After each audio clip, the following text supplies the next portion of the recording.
საქართველო არ შეიძლება გახდეს როგორც ან ერთი ან მეორე მხარის მიკერძოებით პროპაგანდის არეალი, ეს მე მგონი ცხადი არის, იმიტომ რომ ჩვენ არ ვართ სადღაც მეორე კონტინენტზე, ეს ყველაფერი ხდება ჩვენს მეზობლად და მართალია ამ ჩვენ უტვინო აკაცუკებს არ ესმით ეს ყველაფერი და კომპიუტერული თამაში გონიათ, რასაც უყურებენ, მაგრამ ხედავთ რომ არავინ არის დაცული სამყაროში, მით უმეტეს ამ რეგიონში. შემხვდა როგორც პროირანული პროპაგანდის ძალიან გააქტიურებული გვერდები, ისე ანტიირანული და პროისრაელური პოზიციების მქონე დაასპონსორებული პირდაპირ გვერდები, სადაც როგორც ერთი ისე მეორე მხარე, პირდაპირ ეწევა პროპაგანდას.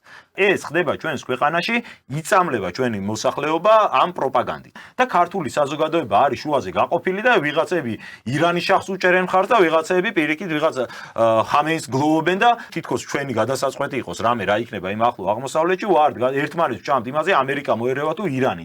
აქეთ რო გამოფრინდეს ერთი ბალისტიკური რაკეტა, ერთი სპეციალისტი მაინც ყავს ამ ქვეყანას, რომ რამე შეაჩეროს.